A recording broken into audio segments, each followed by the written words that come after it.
जैसे जैसे सिविलाइजेशन आगे बढ़ती है उसका पूजा करने का तरीका, भगवान को मानने का तरीका भी बदल जाता है। जैसे आपने नोटिस किया होगा कि अगर आप किसी पुराने बहुत पुराने मंदिर में जाएंगे तो आपको वहाँ पे भगवान नरसिंह भगवान की, वाराह भगवान की मूर्तियाँ आपको देखने को मिलेंगी। पर नए जितने भी मंदिर बनते हैं एटलीस्ट पिछले 200 400 500 साल में, उनमें आपको मोस्टली भगवान राम, भगवान श्री कृष्ण, शिव भगवान, देवी और गणेश भगवान के ही मोस्टली मंदिर मिलेंगे, या हनुमान जी के। तो उसी तरीके से कुछ देवता ऐसे होते थे जो एंशियंट इंडिया में बहुत ज़्यादा पॉपुलर होते थे, बहुत ज़्यादा प्रोमिनेंट होते थे, पर अब शायद हम एज अ सिविलाइजेशन उनको बिल्कुल भुला चुके हैं। मतलब आपको मैं उनका नाम बताऊंगा तो आप उनको पहचानेंगे भी नहीं। आज की वीडियो में आपको कुछ ऐसे देवताओं के बारे में अवेयर करने की कोशिश कर रहा हूँ जिनको शायद वैदिक पंडित जो हैं या स्कॉलर जो हैं वो तो पहचानेंगे, पर एक कॉमन आदमी नहीं पहचानेगा। सबसे पहले हैं दायुष पित्र। अलग अलग प्रोनाउंसिएशन है, दायुष पित्र, दौश पित्र, पर मेन जो प्रोनाउंसिएशन है वो, क्योंकि अलग अलग एक्सेंट्स में, अलग अलग भाषाओं में इनके अलग अलग नाम है। और ये सिर्फ इंडिया तक सीमित नहीं थे, ये पूरा ओवरऑल जो आपका Iran, Iraq, middle east, even Turkey तक इनके हमको वो मिलते हैं। इनकी आइकॉनोग्राफी मैंने एआई से प्रॉम्प्ट डाल करके कुछ बनाने की कोशिश करी है, तो ये इनकी आइकॉनोग्राफी कुछ कुछ इस तरीके की है। इनको स्काई फादर कहा जाता था। वैदिक परंपरा के अनुसार ये परमपिता टाइप्स हैं और ये आसमान के देवता हैं। इनकी जो कंसोर्ट है वो है पृथ्वी। तो पृथ्वी और दायुष पित्र, ये इन दोनों से जो है सृष्टि का निर्माण हुआ है, इन दोनों से बाकी सारे देवता आए हैं। आप लोग अगर हॉलीवुड को या ग्रीक माइथोलॉजी को थोड़ा बहुत फॉलो करते हैं तो आपने ज्यूस सुना होगा। तो द्योश से ही ज्यूस आया है, ऐसा स्कॉलर्स मानते हैं। कुछ फॉरेन हिस्टोरियंस जो कि हिस्ट्री को डिस्टॉर्ट करना चाहते हैं, और खासकर इंडियन हिस्टोरियंस, वो ये भी कह देते हैं कि भाई एक इंडो आर्यन रिलीजन होता था जिससे कि वैदिक रिलीजन निकला है। मैं नहीं मानता, बहुत सारे इंडियन स्कॉलर्स नहीं मानते, पर वैदिक रिलीजन में ये एक सबसे पहले और पुराने देवता हैं, स्काई के देवता हैं। इंद्र, मित्र, जितने भी बाकी वैदिक देवता हैं वो सब इन्हीं से ही आए हैं। और पृथ्वी और दयुष पित्र जो हैं ये कहीं ना कहीं बहुत सारे फिलोसफिकल चीज़ों को भी दिखाते हैं, जैसे कि पुरुष और प्रकृति, ये एक पूरा यिन एंड यांग अपोजिट का जो पूरा कॉन्सेप्ट है, मैस्कुलिन एंड फेमिनिन, इन दोनों के सर्जन से जो सृष्टि का क्रिएशन होता है। इसलिए कई सारे शैवाइट्स जो हैं, जो शैव परंपरा से आते हैं, शिव भगवान को मानने वाले हैं, वो इनको भगवान शिव का भी एक बहुत एलिमेंटल रूप, बहुत इनिशियल रूप बता देते हैं। भगवान शिव को इनसे इक्वेट करते हैं, देवश पित्र से। और वहीं पे पृथ्वी जो है वो शक्ति का रूप है। इन दोनों के जो मिलन से पूरी दुनिया का सृजन होता है, ऐसा माना जाता है। दूसरे जो देवता हैं वो बहुत इंपॉर्टेंट हैं, आप शायद जानते भी होंगे, इनका नाम है स्कंद। स्कंद पुराण हम अक्सर सुनते हैं कथाओं वगैरह में। स्कंद जो है वो कार्तिकेय का नाम है, अब लोग भूल गए हैं। कार्तिकेय की पूजा अभी भी साउथ इंडिया में कुछ जगहों पर होती है, पर मोस्टली नॉर्थ में ये ख़त्म हो गया बिल्कुल कल्चर। और स्पेशली पंजाब, हरियाणा, राजस्थान में पुराने टाइम में स्कंद शायद सबसे पॉपुलर देवता होते थे, जिनकी पूजा ऑलमोस्ट ना के बराबर हो गई है।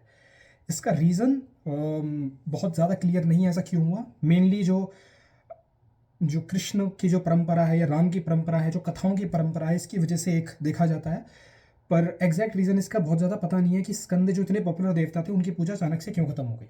स्कंद के बारे में थोड़ा सा अगर बताऊँ आपको, तो ये जो हैं वॉरियर देवता हैं, बहुत मैस्कुलिन देवता हैं। आपको शायद पता नहीं होगा, पर स्कंद एक इकलौते ऐसे देवता हैं जो कि केवल भगवान शिव से उत्पन्न हुए। कार्तिकेय जो मोर पे बैठे हुए, आपने देखा होगा, कहानी सुनी होगी, जो सिर्फ भगवान शिव से उत्पन्न हुए हैं।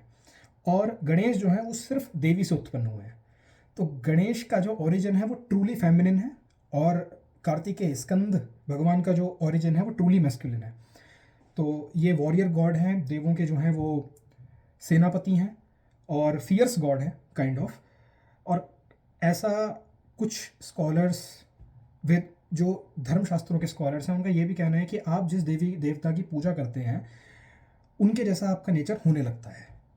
तो बहुत सारे जो हिंदू फिलोसोफर्स हैं उनका ये भी कहना है कि इंडिया जो पुराने टाइम में सुपर पावर होता था, जो धीरे धीरे गुलाम बना, उसका वन ऑफ द रीजंस ये भी है कि हमने भैरव, महाकाली और स्कंद, कार्तिकेय, ऐसे जो फियर्स देवता हैं उनकी पूजा करनी छोड़ दी। तो हमारे अंदर से जो वॉरियर एलिमेंट है वो टाइम के साथ ख़त्म होने लगा।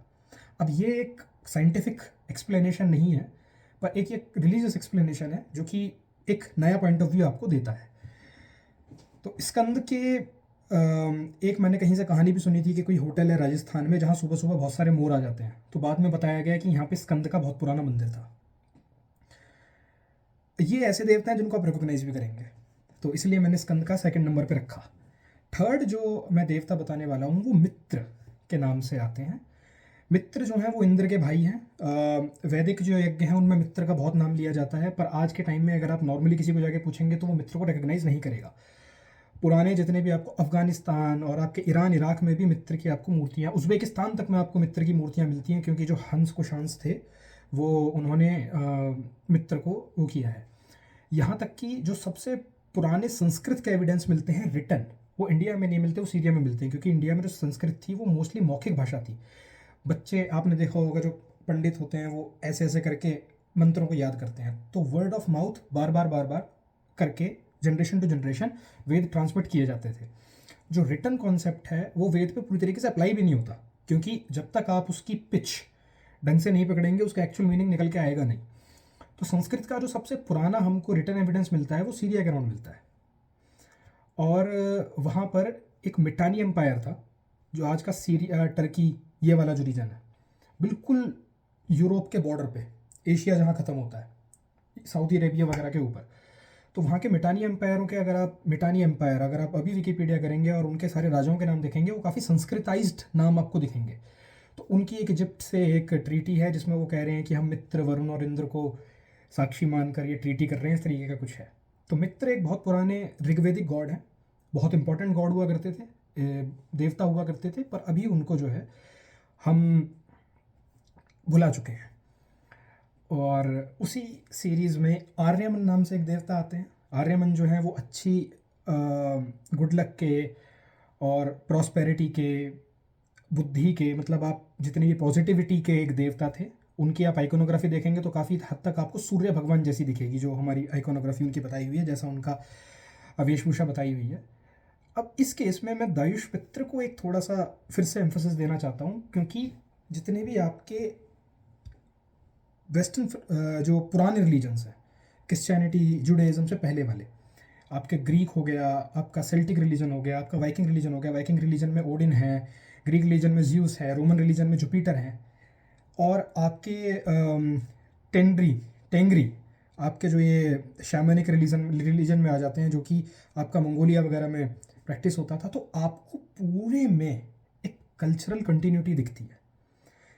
ये कल्चरल कंटिन्यूटी जो है, इस चीज़ को दबाने की बहुत कोशिश की जाती है, क्योंकि उनको ये दिखाना है कि भाई हम सुपीरियर हैं, ठीक है। वो क्रिश्चियनिटी एंड इस्लाम को थोड़ा सा ऊपर करके दिखाना है। तो अगर एक कल्चरल कंटिन्यूटी अगर स्टैब्लिश हो गई तो उनका जो पूरा प्रोपोगेंडा है वो ख़त्म हो जाएगा, जिसके ऊपर कई लोग करियर अपने चला रहे हैं, कई लोगों की दुकानें चल रही हैं। तो ये कल्चरल कंटिन्यूटी, वो तो नाम में भी कल्चरल कंटिन्यूटी है, भाषा में कल्चरल कंटिन्यूटी है। पुराने जो पर्शियन रिलीजन है, सिर्फ नाम चेंज हो रहे हैं, पर एक्चुअली काफ़ी हद तक आइकोनोग्राफी, उनके जो फीचर्स हैं वो काफ़ी हद तक सिमिलर है। तो ये बताने का जो मेरा एक मकसद था वो ये था कि हम पुरानी सिविलाइजेशन से कनेक्ट करें, क्योंकि जैसा मैंने पिछली वीडियो में कहा था, कल्चरल आइडेंटिटी जो होती है वो बहुत इंपॉर्टेंट है। हम कौन हैं, किस आइडेंटिटी, हमारी सिविलाइजेशन आइडेंटिटी क्या है, जब तक वो नहीं होता तब तक हम एज अ सिविलाइजेशन वापस रिवाइव नहीं कर सकते, क्योंकि आइडेंटिटी से माइंडसेट आता है, माइंडसेट से इंप्रूवमेंट आती है, इंप्रूवमेंट से ग्रेट सिविलाइजेशन बनती है। Thank you.